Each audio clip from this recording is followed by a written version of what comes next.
आज के इस लेक्चर में हम एमडी केट 2020 का जो पास पेपर है उसका जो फिज़िक्स वाला पोर्शन है उसको सॉल्व करेंगे। तो आज हम 20 नंबर क्वेश्चन से स्टार्ट करेंगे। जो पहले वाला पार्ट है उसमें हमने जो दूसरे क्वेश्चन हैं उनको सॉल्व कर लिया है। तो आज हम 20 नंबर जो क्वेश्चन है उससे स्टार्ट करेंगे। तो हमारे पास जो 20 नंबर क्वेश्चन है उसके अंदर कह रहा है कि 1 रेडियन इज़ इक्वल टू, मतलब कि जो 1 रेडियन होता है वो इक्वल होता है 57.1 डिग्री। ऑप्शन बी में कह रहा है 57.2 डिग्री, ऑप्शन सी में कह रहा है 57.3 डिग्री, या ऑप्शन डी में 57.4 डिग्री। तो हमारे पास जो 1 रेडियन होता है वो इक्वल होता है 57.3 डिग्रीज़ के। ये चीज़ आपको याद रखनी है। तो इसका जो करेक्ट ऑप्शन होगा वो होगा सी 57.3 डिग्रीज़। और जो 1 डिग्री होती है वो कितने रेडियंस के इक्वल होती है? तो जो 1 डिग्री होती है वो 0.0174 रेडियंस के इक्वल होती है। तो अब हमारे पास जो क्वेश्चन है वो है 21 नंबर क्वेश्चन। तो 21 नंबर क्वेश्चन में क्या कह रहा है कि in transmission from grid station power losses are minimized by. Option A में कह रहा है इंक्रीजिंग करंट, ऑप्शन बी में डिक्रीजिंग करंट, ऑप्शन सी में इंक्रीजिंग रेजिस्टेंस, या ऑप्शन डी में इंक्रीजिंग वोल्टेज। उसका मतलब कि जब ग्रिड स्टेशन से इलेक्ट्रिक सप्लाई की ट्रांसमिशन की जाती है तो फिर क्या होता है? पावर लॉस होता है। तो उस पावर लॉस को किस तरीके से मिनिमाइज़ कर सकते हैं वो बताना है। तो जब ग्रिड स्टेशन से पावर की ट्रांसमिशन होती है तो उसके दौरान जो पावर लॉस होता है उसका जो फार्मूला होता है वो होता है हमारे पास P is equal to I square R. तो इस फार्मूला से हमें ये बात पता चल रही है कि जो पावर लॉस होता है वो डिपेंड करता है करंट पे और रेजिस्टेंस पे। तो जो हमारी रेजिस्टेंस होती है अगर उसको कम करेंगे तो भी पावर लॉस कम होगा, और अगर करंट को कम करेंगे तो भी पावर लॉस कम होगा। तो यूजुअली जो वायर्स होती हैं वो ऐसी यूज़ होती हैं जिनकी रेजिस्टेंस कम हो। बट अब जो मेनली डिपेंड करेगा पावर, वो डिपेंड करेगा करंट पे। तो करंट को किस तरीके से हम चेंज करें ताकि पावर लॉस हमारे पास कम हो? तो जब करंट को हम कम करेंगे तो सीधी सी बात है पावर लॉस भी कम होगा। तो इसका मतलब कि करंट को डिक्रीज़ करके हम पावर लॉस को कम कर सकते हैं। तो अब करंट को डिक्रीज़ किस तरीके से किया जाएगा? तो ग्रिड स्टेशन पे जब इलेक्ट्रिक सप्लाई की ट्रांसमिशन होती है तो उससे पहले क्या किया जाता है? करंट को कम करने के लिए एक स्टेप अप ट्रांसफार्मर यूज़ होता है। क्योंकि जो स्टेप अप ट्रांसफार्मर होता है वो ऐसा ट्रांसफार्मर होता है जो कि वोल्टेज को क्या करता है? बढ़ाता है, इंक्रीज़ करता है। तो जब वो वोल्टेज को इंक्रीज़ करता है तो जो आउटपुट करंट वो देता है वो पहले से कम हो जाता है। तो स्टेप अप ट्रांसफार्मर यूज़ होगा जो कि क्या करेगा? हमारे पास हमारा जो करंट है उसको क्या करेगा? डिक्रीज़ करेगा। तो उसका प्राइमरी फंक्शन क्या होता है? उसका प्राइमरी फंक्शन तो ये होता है कि वो वोल्टेज को इंक्रीज़ करता है। उसका मतलब कि करंट डिक्रीज़ तब होता है जब वोल्टेज इंक्रीज़ होता है, जो कि हमारा स्टेप अप ट्रांसफार्मर करता है। तो उसका मतलब कि जो पावर लॉस है वो मिनिमाइज़ हो रहा है करंट को कम करने से, और करंट कम होगा तो मतलब वोल्टेज बढ़ेगा तभी करंट कम होगा। उसका मतलब कि वोल्टेज इंक्रीज़ हो और हमारे पास करंट कम हो तब हमारे पास पावर लॉस मिनिमाइज़ होगा। तो इसके अंदर दो ऑप्शन करेक्ट हो सकते हैं। एक तो हमारे पास decreasing current option number B, और दूसरा हमारे पास इंक्रीजिंग वोल्टेज। क्योंकि करंट को कम करने के लिए वोल्टेज बढ़ाना पड़ेगा, क्योंकि जो इंस्ट्रूमेंट होता है जो वोल्टेज को बढ़ाता है, जो कि हमारा स्टेप अप ट्रांसफार्मर, वो ही करंट को कम करता है। तो इसके लिए इसके दोनों ऑप्शन सही होंगे, एक इंक्रीजिंग वोल्टेज और दूसरा डिक्रीजिंग करंट। तो इस वजह से इसको लास्ट ईयर स्कोरिंग से रिमूव कर दिया गया था क्वेश्चन को, क्योंकि इसके अंदर दो ऑप्शन सही हैं। तो उसके बाद जो हमारे पास क्वेश्चन है वो है 22 नंबर क्वेश्चन। तो 22 नंबर क्वेश्चन के अंदर कह रहा है the domestic electricity supply has the frequency of, मतलब कि जो घरों में इलेक्ट्रिसिटी का सप्लाई आता है उसकी फ्रीक्वेंसी कितनी होती है? ऑप्शन ए में कह रहा है 150 हर्ट्ज़, ऑप्शन बी में कह रहा है 100 हर्ट्ज़, ऑप्शन सी में कह रहा है 50 हर्ट्ज़, या ऑप्शन डी में 25 हर्ट्ज़। तो इसका जो करेक्ट आंसर होगा वो होगा हमारे पास 50 हर्ट्ज़। तो उसका मतलब कि जो 50 हर्ट्ज़ होती है वो फ्रीक्वेंसी होती है उस इलेक्ट्रिसिटी सप्लाई की जो कि हमें घरों तक आता है। मतलब घरों तक जो इलेक्ट्रिसिटी सप्लाई आता है उसकी फ्रीक्वेंसी होगी 50 हर्ट्ज़। तो ऑप्शन जो है हमारे पास सी ऑप्शन वो होगा करेक्ट। तो अब हमारे पास है 23rd नंबर क्वेश्चन। तो 23rd नंबर क्वेश्चन के अंदर कह रहा है कि PIV स्टैंड्स फॉर। अब ये जो PIV है ये क्या है हमारे पास? ये एक शॉर्ट फॉर्म है। तो ये किस टर्म का शॉर्ट फॉर्म है वो हमें बताना है। तो ऑप्शन ए में कह रहा है positive inverse voltage, option B में power integrated voltage, option C में पीक इन्वर्स वोल्टेज या ऑप्शन डी में पीक इंटीग्रेटेड वोल्टेज। तो इसका जो करेक्ट ऑप्शन होगा वो होगा हमारे पास सी, पीक इन्वर्स वोल्टेज। तो PIV जो होता है वो पीक इन्वर्स वोल्टेज का शॉर्ट फॉर्म होता है। उसके बाद है हमारे पास 24 नंबर क्वेश्चन। तो 24 नंबर क्वेश्चन के अंदर हमसे क्या पूछ रहा है कि in full wave rectification the diodes are used, option A में 1, ऑप्शन बी में 2 या ऑप्शन सी में 3 या ऑप्शन डी में 4। मतलब कि जो फुल वेव रेक्टिफिकेशन होती है उसमें कितने डायोड्स होते हैं। तो फुल वेव रेक्टिफिकेशन क्या होती है, तो रेक्टिफिकेशन एक ऐसा प्रोसेस होता है जिसके अंदर जो AC होता है वो कन्वर्ट होता है DC के अंदर। तो जो फुल वेव रेक्टिफिकेशन होती है उसके अंदर जो अल्टरनेटिंग करंट होता है उसकी पूरी जो वेव होती है वो रेक्टिफाई होती है। मतलब कि ये अगर पूरी वेव है तो वो पूरी वेव रेक्टिफाई हो जाएगी, मतलब कि डायरेक्ट करंट के अंदर कन्वर्ट हो जाएगी। तो जो फुल वेव रेक्टिफिकेशन होती है उसके दो टाइप्स होते हैं। एक ऐसा टाइप होता है जिसके अंदर दो डायोड्स यूज़ होते हैं, जिसमें से एक डायोड होता है वो पॉजिटिव हाफ साइकिल के दौरान करंट को कंडक्ट करता है, जबकि दूसरा होता है वो नेगेटिव हाफ साइकिल के दौरान करंट को कंडक्ट करता है। और दूसरा टाइप होता है जिसके अंदर 4 डायोड्स यूज़ होते हैं, उनमें से 2 डायोड्स जो होते हैं वो पॉजिटिव हाफ साइकिल के दौरान करंट को कंडक्ट करते हैं, जबकि जो दूसरे 2 डायोड्स होते हैं वो नेगेटिव हाफ साइकिल के दौरान करंट को कंडक्ट करते हैं। तो इस तरीके से जो ये फुल वेव रेक्टिफाई हो रही है उसमें 2 डायोड्स भी यूज़ होते हैं एक टाइप के अंदर, और दूसरी टाइप के अंदर 4 डायोड्स यूज़ होते हैं। तो अब जो फुल वेव रेक्टिफिकेशन की टाइप होती है जिसके अंदर 2 डायोड्स यूज़ होते हैं उसको हम कहते हैं centre tapped full wave rectification, जबकि जिसके अंदर 4 डायोड्स यूज़ होते हैं उसको हम कहते हैं ब्रिज रेक्टिफिकेशन। तो उसका मतलब 4 जो डायोड्स होते हैं वो होते हैं ब्रिज रेक्टिफायर, और जो 2 डायोड्स होते हैं वो होते हैं सेंटर टैप्ड रेक्टिफायर। तो इसके अंदर दोनों ऑप्शन करेक्ट हो सकते हैं। एक है हमारे पास दो डायोड्स यूज़ होते हैं ये, और दूसरा 4। तो कुछ बुक्स ऐसे हैं जिनके अंदर लिखा हुआ है कि जो फुल वेव रेक्टिफिकेशन होती है उसके अंदर 2 डायोड्स यूज़ होते हैं, तो पूरा प्रोसेस 2 डायोड्स वाला ही बताया गया है। कुछ बुक्स ऐसे हैं जिनमें फुल वेव रेक्टिफिकेशन के अंदर ये बताया गया है कि 4 डायोड्स यूज़ होते हैं, और पूरा जो प्रोसेस है वो 4 डायोड्स वाला जो होता है ब्रिज रेक्टिफिकेशन वो ये एक्सप्लेन किया गया है। तो अब हमारे पास जो क्वेश्चन है वो है 25 नंबर क्वेश्चन। तो 25 नंबर जो क्वेश्चन है उसके अंदर क्या कह रहा है कि the wavelength associated with an electron is of the order of, option A में विजिबल लाइट, ऑप्शन बी में एक्सरेज, ऑप्शन सी में रेडियो वेव्स, ऑप्शन डी में इंफ्रारेड। तो हमारे पास इस क्वेश्चन में कह रहा है कि जो इलेक्ट्रॉन होता है उससे जो एसोसिएटेड वेवलेंथ होती है वो इन ऑप्शंस में जो रेडिएशन है उनमें से किसके इक्वल होती है। तो जैसे कि हमारा जो इलेक्ट्रॉन होता है वो वैसे तो पार्टिकल होता है बट उसकी वेव नेचर भी होती है।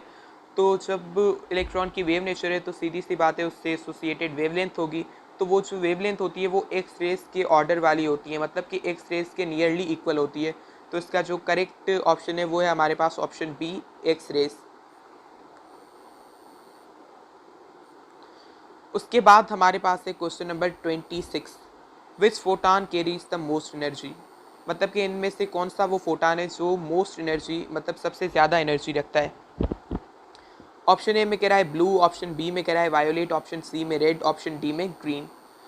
ये जो चारों हमारे पास फोटान्स दिए गए हैं, रेडिएशन दिए गए हैं, ये हमारी जो विजिबल लाइट होती है उसके ये सारे रेडिएशंस कंपोनेंट्स होते हैं विजिबल लाइट के।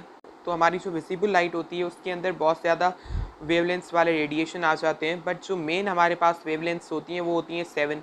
वो 7 कौन सी रेडिएशंस होती हैं, वो कौन सी 7 वेवलेंथ्स होती हैं जो कि एक पर्टिकुलर कलर से कोरिस्पॉन्ड करती हैं। तो वो होती है हमारे पास वायोलेट, इंडिगो, ब्लू, ग्रीन, और हमारे पास होता है येलो, और होता है ऑरेंज, और फिर लास्ट में होता है रेड। तो इसको हम कहते हैं विबग्योर। ये पूरा फार्मूला है जो लाइट की, विजिबल लाइट की 7 जो वेवलेंथ्स होती हैं, 7 कलर्स होते हैं जो उनको याद रखने का, विबग्योर। तो इसके अंदर आप देख सकते हैं जो पहले हमारे पास है वायोलेट, उसके बाद इंडिगो, उसके बाद हमारे पास ब्लू, फिर ग्रीन, फिर येलो, फिर ऑरेंज, फिर रेड। तो ये जो पूरी हमारी सीरीज़ है, इस सीरीज़ के अलॉन्ग जो हमारी एनर्जी होती है वो होती है डिक्रीज़। तो एनर्जी डिक्रीज़ क्यों होती है, क्योंकि जो फ्रीक्वेंसी होती है वो इस सीरीज़ के अलॉन्ग डिक्रीज़ होती है, और जो वेवलेंथ होती है वो इस सीरीज़ के अलॉन्ग क्या होती है, हमारी इंक्रीज़ होती है। तो इसका मतलब कि सबसे ज़्यादा जो विजिबल लाइट के अंदर एनर्जी या फ्रीक्वेंसी होगी वो किसकी होगी, वो होगी हमारे पास वायोलेट की। तो violet has maximum frequency and maximum energy in visible region, जबकि जो सबसे कम एनर्जी और वेव हमारी फ्रीक्वेंसी होगी वो होगी हमारे रेड की। और अगर वेवलेंथ की बात करें तो वेवलेंथ जो हमारे पास सबसे ज़्यादा होगी वो होगी हमारी रेड की, और जो वेवलेंथ हमारी सबसे कम होगी वो होगी वायोलेट की। तो वायोलेट की एनर्जी सबसे ज़्यादा होती है, फ्रीक्वेंसी ज़्यादा होती है और वेवलेंथ सबसे कम होती है, जबकि रेड की वेवलेंथ सबसे ज़्यादा होती है जबकि एनर्जी और फ्रीक्वेंसी सबसे कम होती है। तो अब हम अगर ऑप्शंस को देखें तो इसमें ब्लू, वायलेट, रेड, ग्रीन दिया हुआ है। तो इनमें से कंपेयर करने की ज़रूरत ही नहीं है, क्योंकि वायलेट जो है उसकी सबसे ज़्यादा होती है एनर्जी। तो जब भी आपको वायलेट दिखाई दे ऑप्शंस के अंदर तो उसको ही हम टिक करेंगे सबसे ज़्यादा एनर्जी के लिहाज से, क्योंकि वायलेट की सबसे ज़्यादा एनर्जी होती है विजिबल रीजन के अंदर। तो इसका करेक्ट ऑप्शन होगा वो होगा बी। तो अब हमारे पास जो 27th नंबर क्वेश्चन है उसके अंदर हमसे क्या कह रहा है कि which one of the following series lies in ultra violet region. तो इनमें से वो कौन सी सीरीज़ होती है जो अल्ट्रा वायलेट रीजन के अंदर आती है। एक है हमारे पास ऑप्शन ए में बामर सीरीज़, ऑप्शन बी में पेस्टन सीरीज़, ऑप्शन सी में लाइमन सीरीज़, या ऑप्शन डी के अंदर है हमारे पास ब्रैकेट सीरीज़। तो इसका जो करेक्ट हमारे पास आंसर होगा वो हमारे पास होगा सी, लाइमन सीरीज़। तो जो लाइमन सीरीज़ होती है वो स्पेक्ट्रल लाइंस की ऐसी सीरीज़ होती है जो कि हमारे पास अल्ट्रा वायलेट रीजन उसके अंदर लाई करती है, जबकि हमारे पास जो विजिबल रीजन होता है उसके अंदर हमारे पास बामर सीरीज़ होती है। उसके बाद जो हमारे पास इंफ्रारेड रीजन होता है, इंफ्रारेड रीजन के अंदर हमारे पास होती है पेस्टन सीरीज़, जबकि जो हमारा फार इंफ्रारेड रीजन होता है उसके अंदर हमारे पास होती है एक फंड सीरीज़ और दूसरी ब्रैकेट सीरीज़। तो हमारे क्वेश्चन में पूछ रहा है यूवी रीजन का, तो यूवी जो रीजन है अल्ट्रा वायलेट रीजन है उसके अंदर होती है लाइमन सीरीज़। तो इसका करेक्ट जो आंसर है वो है सी, लाइमन सीरीज़।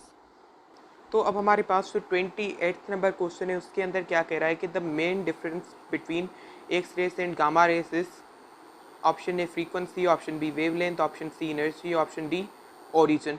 तो जो मेन डिफरेंस होता है एक्स रेस और गामा रेस के बीच में वो होता है उसके ओरिजिन का। तो ऑप्शन डी जो होगा वो इसके अंदर करेक्ट होगा। तो जो ओरिजिन होता है हमारे पास एक्स रेस का वो क्या होता है कि हमारे पास जो वैक्यूम ट्यूब होती है उसके अंदर जब इलेक्ट्रॉन्स जो होते हैं वो एक्सेलेरेट होके एनोड के पास जाते हैं और उससे जब एनोड से स्ट्राइक करते हैं तो फिर एक हाई एनर्जी रेडिएशन हमें एनोड से निकलते हुए दिखता है जो कि होता है हमारे पास एक्स रेस।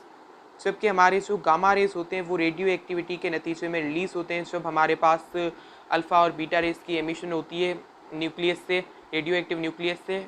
तो उसके बाद जो वो न्यूक्लियस होता है वो एक्साइटेड स्टेट में चला जाता है, तो जब वो फिर से ग्राउंड स्टेट में वापस आता है तो फिर रेडिएशन की सीधी सी बात है एमिशन होगी। तो जो रेडिएशन एमिट होते हैं वो हमारे पास होते हैं गामा रेस।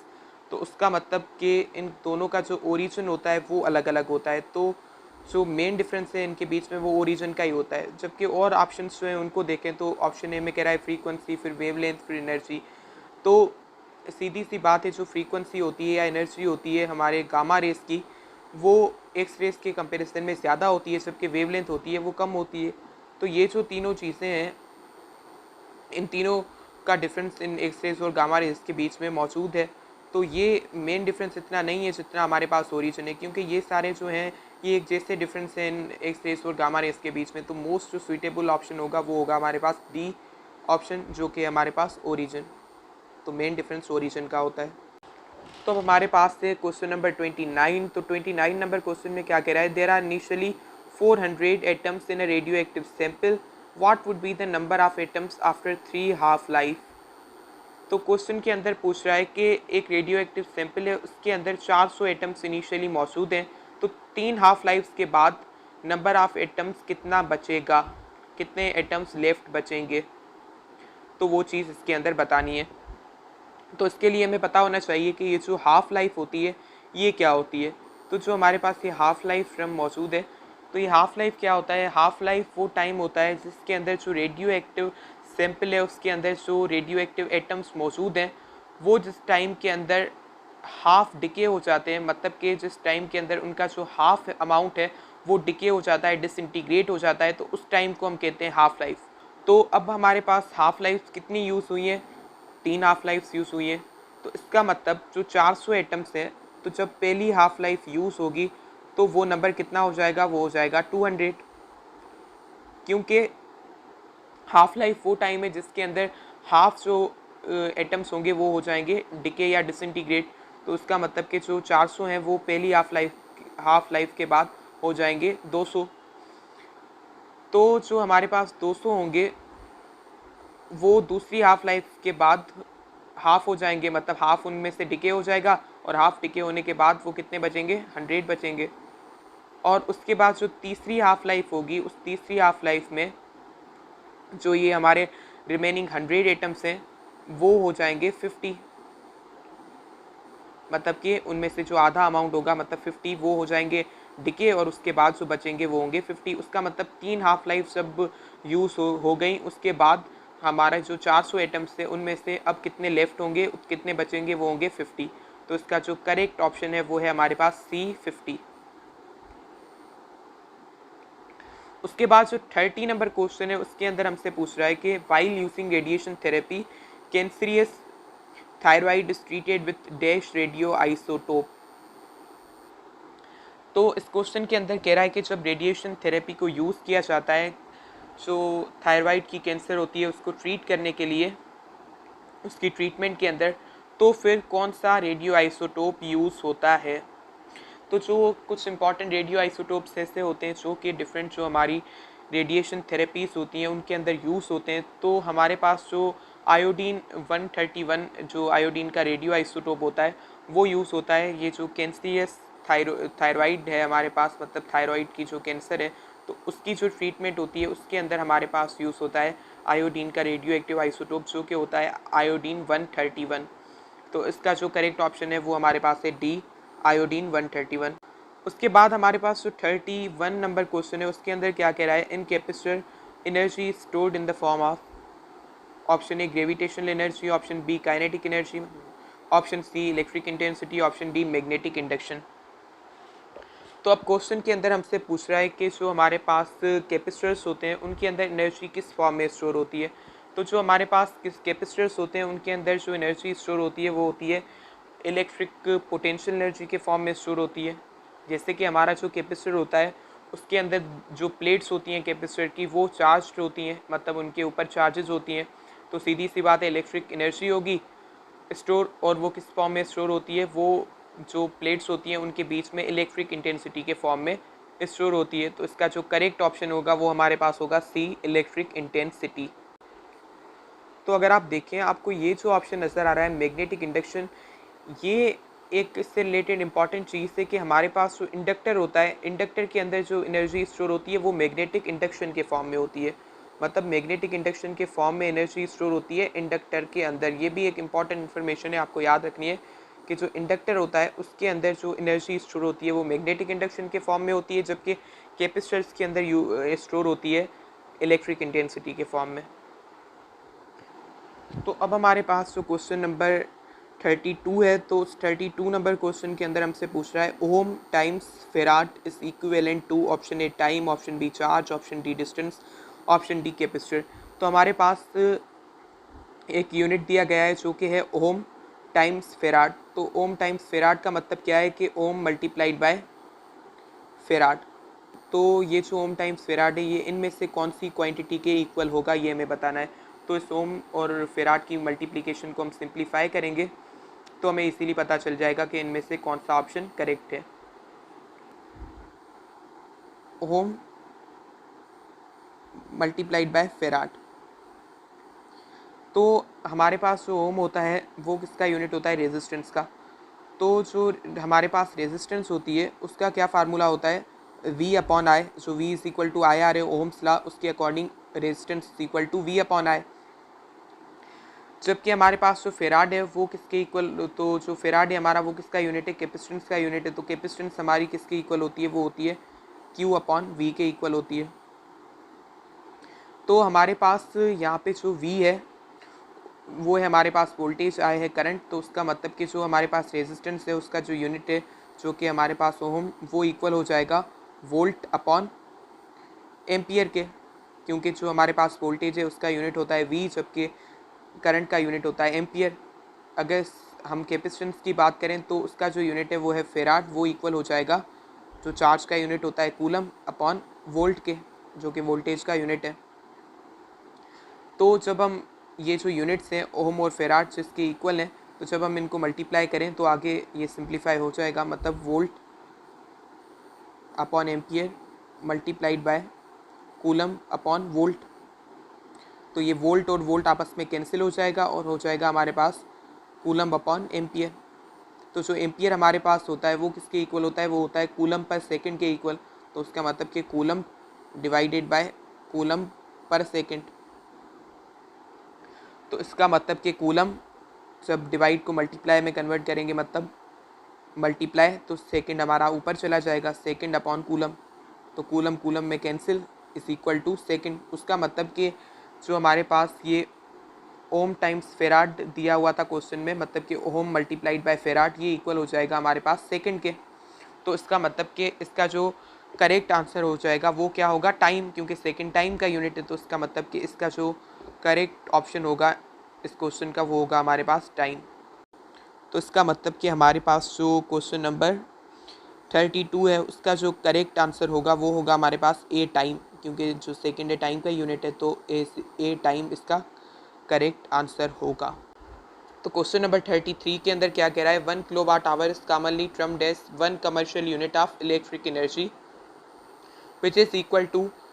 तो ऑप्शन ए में हमें कह रहा है 3.6 multiplied by 10⁵ joule. Option B में कह रहा है 3.6 multiplied by 10 power 6 joule. Option C में कह रहा है 3.6 मल्टीप्लाइड बाई 10 पावर 4 जूल, या ऑप्शन डी में 3.6 मल्टीप्लाइड बाई 10 पावर 3 जूल। तो हमें बताना है कि जो किलोवाट आवर होता है, जो कि इलेक्ट्रिक एनर्जी का कमर्शियल यूनिट होता है, वो कितने जूल्स के इक्वल है।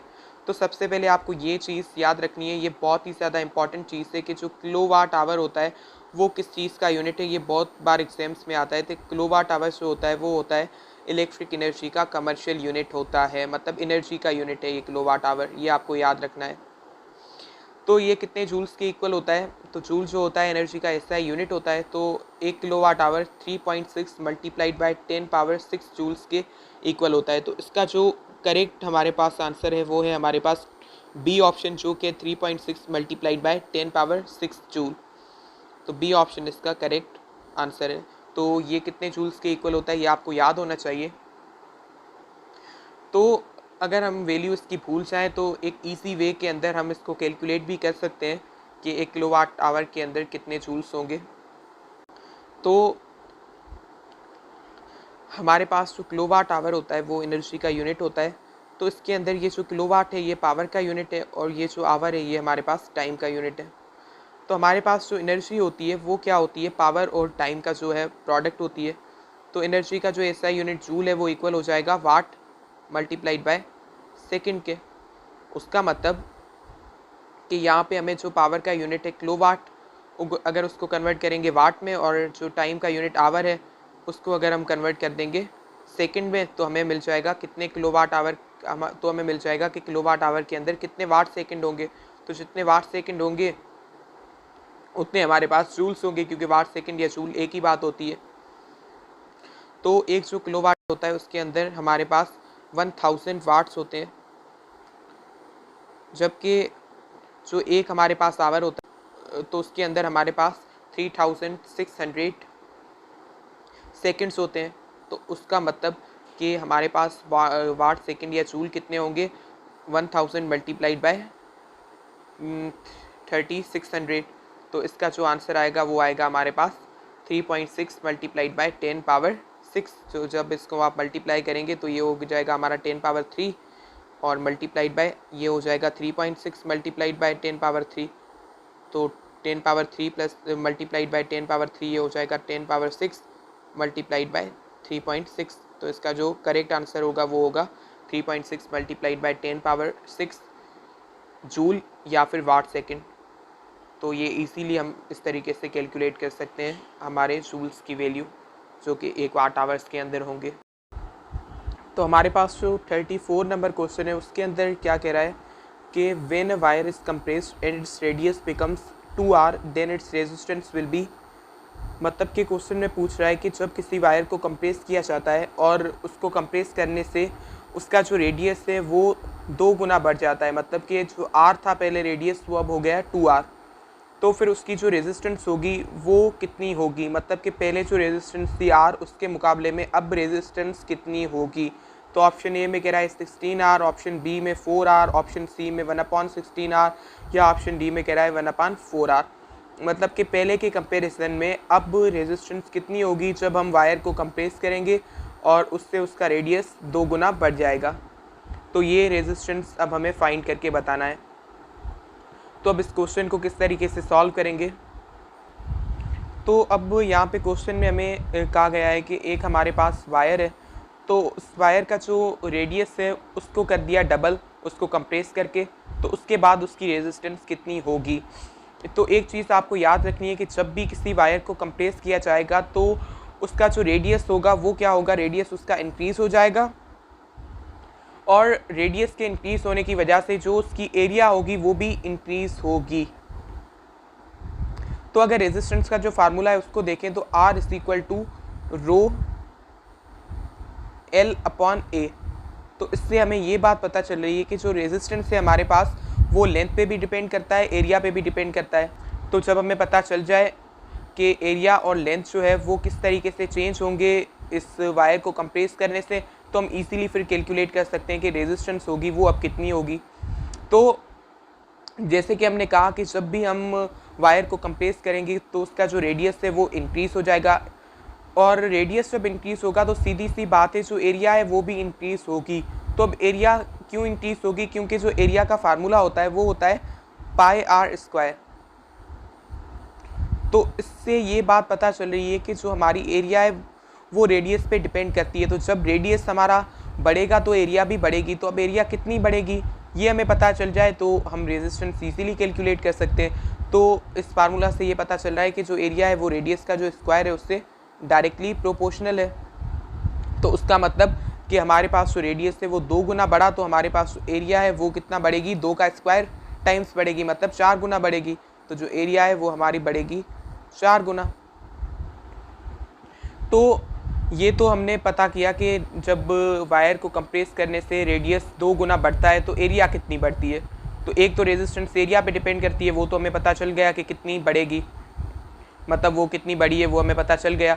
जबकि अब लेंथ है उस पर क्या असर होगा इस कंप्रेशन के बाद वो हमें फाइंड करना है। तो जो लेंथ होती है वो कंप्रेस करने से कम होती है, मतलब कि लेंथ हमेशा कम होगी जब कंप्रेस करेंगे। अब लेंथ कितनी कम होगी हमें तो वो चाहिए, तभी हम बता सकेंगे कि उसके हिसाब से फिर रेजिस्टेंस कितनी चेंज होगी।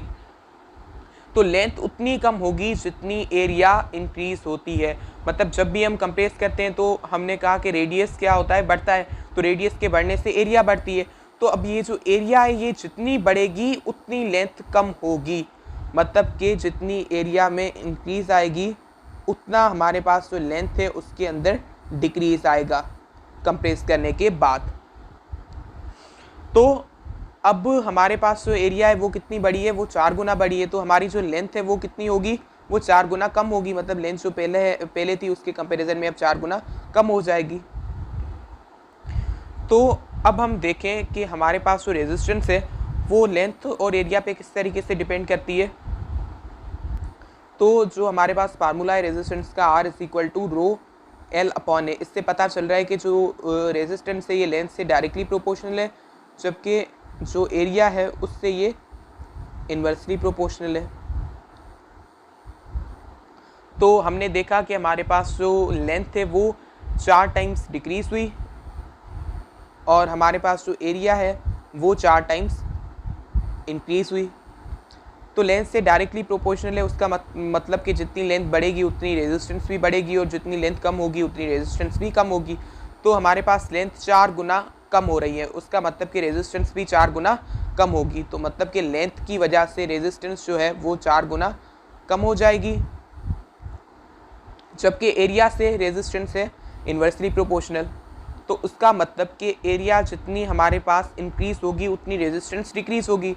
तो एरिया यहाँ पे 4 गुना इंक्रीज़ हो रही है, तो एरिया के 4 गुना बढ़ने से हमारे पास जो रेजिस्टेंस है वो 4 गुना कम होगी। उसका मतलब कि एरिया की वजह से भी हमारे पास रेजिस्टेंस 4 गुना डिक्रीज हो जाएगी।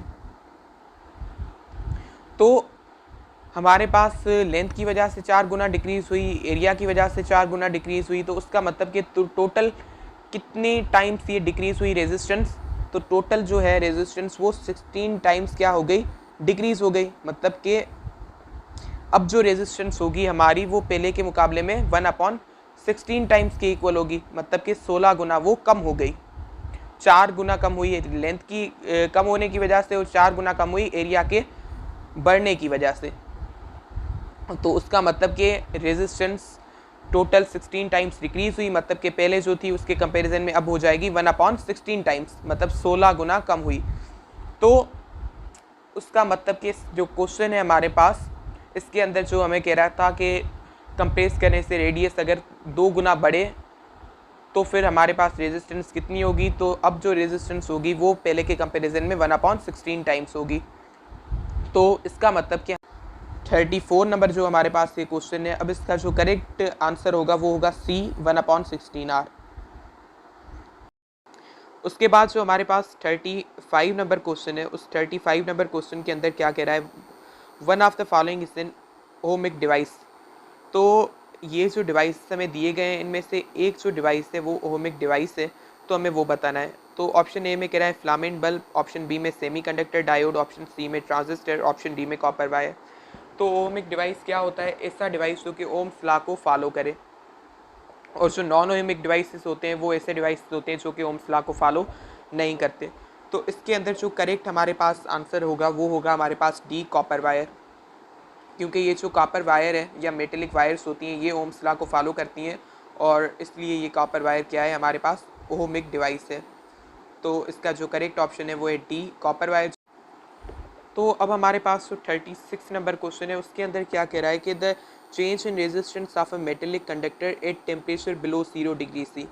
मतलब कि हमें कह रहा है कि 0 डिग्री सी से नीचे टेम्परेचर को चेंज करने से रेजिस्टेंस के अंदर जो चेंज आएगी वो कितनी आएगी, क्या वो नॉन लीनियर आएगी, ऑप्शन ए के अंदर कह रहा है, ऑप्शन बी के अंदर कह रहा है कर्व, ऑप्शन सी के अंदर लीनियर, ऑप्शन डी के अंदर कर्व लीनियर। मतलब कि जब टेम्परेचर को हम चेंज करेंगे तो रेजिस्टेंस चेंज होगी, तो वो चेंज जो आएगी रेजिस्टेंस में वो लीनियर होगी, नॉन लीनियर होगी, कर्व होगी या फिर कर्व लीनियर होगी। तो ये आपको बात पता होनी चाहिए कि जब भी मेटलिक कंडक्टर होता है उसका टेम्परेचर हम बढ़ाते हैं तो उससे रेजिस्टेंस हमारी बढ़ती है, जब टेम्परेचर को कम करते हैं तो टेम्परेचर को कम करने से रेजिस्टेंस भी कम होती है। तो इसका मतलब कि जो हमारा टेम्परेचर है उस पर जो रेजिस्टेंस डिपेंड करती है वो लीनियरली डिपेंड करती है, मतलब कि रेजिस्टेंस का जो ताल्लुक है टेम्परेचर से वो क्या है, वो लीनियर है। तो उसका मतलब जो चेंज आएगी रेजिस्टेंस में ऑन चेंजिंग टेम्परेचर वो आएगी लीनियर। तो इसका जो करेक्ट आंसर होगा वो होगा हमारे पास सी लीनियर। तो ये हमारे पास लीनियर जो है ये करेक्ट इसका आंसर होगा। एक इम्पॉर्टेंट चीज़ आपको याद रखनी है कि तो जो सेमीकंडक्टर्स होते हैं उनके केस में जो रेजिस्टेंस और टेम्परेचर के बीच में रिलेशनशिप है वो लीनियर नहीं होता। जितना टेम्परेचर बढ़ाएंगे सेमीकंडक्टर का उतना उसकी रेजिस्टेंस कम होगी, जितना टेम्परेचर कम करेंगे उतना उसकी रेजिस्टेंस बढ़ेगी। तो ये भी इंपॉर्टेंट चीज़ है सेमीकंडक्टर के हवाले से, ये आपको याद रखनी है। बट मेटेलिक कंडक्टर के केस में रेजिस्टेंस जो है वो लीनियरली डिपेंड करती है टेम्परेचर पे, जितना टेम्परेचर इंक्रीज़ होगा उतना रेजिस्टेंस इंक्रीज़ होगी, जितना टेम्परेचर डिक्रीज़ होगा उतना रेजिस्टेंस डिक्रीज़ होगी। जो हमारे पास 37 नंबर क्वेश्चन है उसके अंदर क्या कह रहा है, when current are flowing through two long parallel wires in same direction the electric field between them is, option A strong, option B weak, option C remain same या ऑप्शन डी इन्फिनिट। तो question के अंदर हमसे कह रहा है कि जब दो लॉन्ग पैरेलल वायर्स हैं उनमें से सेम डायरेक्शन में करंट फ्लो होगा तो उनके बीच में जो इलेक्ट्रिक फील्ड होगी वो क्या कितनी होगी, स्ट्रॉन्ग होगी या वो वीक होगी या फिर सेम रहेगी या इन्फिनिट हो जाएगी। तो जब दो हमारे पास लॉन्ग पैरेलल वायर्स होंगी उनमें से करंट सेम डायरेक्शन में फ़्लो करेगा तो होगा क्या, जो फील्ड होगी इलेक्ट्रिक फील्ड उनके बीच में वो बहुत ज़्यादा कम हो जाएगी, बिल्कुल कम हो जाएगी। तो इसके लिए जो इसका यहाँ पे सुइटेबल ऑप्शन है वो सुइटेबल ऑप्शन वो है हमारे पास वीक, ऑप्शन बी जो है इसका वीक वो इसका करेक्ट आंसर होगा। क्योंकि जब भी करंट सेम डायरेक्शन में दो पैरेलल वायर्स करती हैं तो उनके बीच वाली इलेक्ट्रिक फील्ड कम होती है। अब हमारे पास से क्वेश्चन नंबर 38। तो इसके अंदर क्या कह रहा है, magnetic flux is maximum when angle between magnetic field and vector area is, option A 0 degree, option B 90 degree, option C 180 degree, option D 45 degree. तो अब हमें क्वेश्चन में कह रहा है कि जो मैग्नेटिक फ्लक्स है वो मैक्सिमम कब होता है, मतलब वो कौन सी एंगल होती है हमारी मैग्नेटिक फील्ड और वेक्टर एरिया के दरमियान वाली, जिस पे हमारा मैग्नेटिक फ्लक्स मैक्सिमम होगा। मतलब हमें वो एंगल बतानी है मैग्नेटिक फील्ड और वेक्टर एरिया के बीच वाली, जिस पे मैग्नेटिक फ्लक्स मैक्सिमम होगा। तो जो हमारा फार्मूला होता है मैग्नेटिक फ्लक्स का वो होता है हमारे पास बी ए कॉस थीटा। तो ये जो थीटा है हमारे पास, ये magnetic field of induction B और जो एरिया है उनके बीच वाली एंगल है। तो हमें क्वेश्चन में कह रहा है कि वो कौन सी एंगल की वैल्यू है, थीटा की वैल्यू है, जिस पे हमारा फ्लक्स मैक्सिमम होगा। तो हमारा जो फ्लक्स है उसकी जो वैल्यू है वो उस थीटा के कॉस के ऊपर डिपेंड करती है। तो मैक्सिमम कॉस कब पॉसिबल होता है, तो मैक्सिमम जो कॉस होता है वो 1 होता है और वो पॉसिबल होता है हमारी 0 डिग्री की एंगल पे। तो उसका मतलब कि जब हमारे पास बी और ए के बीच वाली जो एंगल है थीटा है वो 0 डिग्री होगी, तो हमारे पास कॉस की मैक्सिमम वैल्यू होगी और वो होगी हमारे पास 1। तो उस केस में हमारे पास जो फ्लक्स होगा वो किसी भी गिवन एंगल के लिए जो मैक्सिमम फ्लक्स होगा वो होगा। तो अब वो 0 डिग्री जो एंगल होगी उस पर जो हमारा फ्लक्स होगा वो होगा मैक्सिमम, जो कि इक्वल हो जाएगा बी ए के, मतलब बी ए के इक्वल हो जाएगा हमारा मैक्सिमम फ्लक्स, क्योंकि कॉस की मैक्सिमम वैल्यू 1 पॉसिबल है। जब 1 होगी कॉस की वैल्यू, तो वो कब होगी, जब हमारे पास थीटा होगी 0 डिग्री। उसका मतलब कि जब हमारे पास मैग्नेटिक फील्ड और वेक्टर एरिया के बीच वाली जो एंगल है वो 0 डिग्री होगी, तो मैग्नेटिक फ्लक्स की वैल्यू उस एंगल पे क्या होगी, मैक्सिमम होगी। तो इसका जो करेक्ट ऑप्शन है वो है हमारे पास 0 डिग्री, जो कि हमारे पास ए ऑप्शन।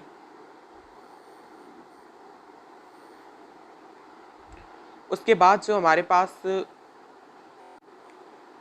39 नंबर क्वेश्चन है, उसके अंदर क्या कह रहा है, transformer is the device which steps up और steps down the input, option A current, option B voltage, option C energy, option D power. इसका मतलब कि जो ट्रांसफार्मर होता है वो ऐसा डिवाइस होता है जो कि इनमें से कौन सी क्वांटिटी है जिसको स्टेप अप करता है या स्टेप डाउन करता है। तो इस क्वेश्चन में ये पूछ रहा है। तो ट्रांसफार्मर एक ऐसा डिवाइस होता है जो कि हमारा जो वोल्टेज होता है उसको ट्रांसफॉर्म करता है।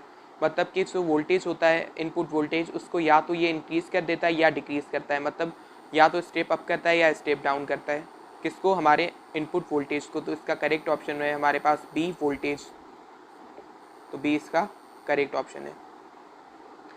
उसके बाद ये जो हमारा 40 नंबर क्वेश्चन है ये थोड़ा कॉन्सेप्चुअल क्वेश्चन है। तो इसके अंदर क्या कह रहा है कि if a stationary bar magnet is placed near a coil at rest, so maximum lines of force passes through the coil, the galvanometer shows. मतलब कि एक हमारे पास कॉइल है जो कि है रेस्ट में।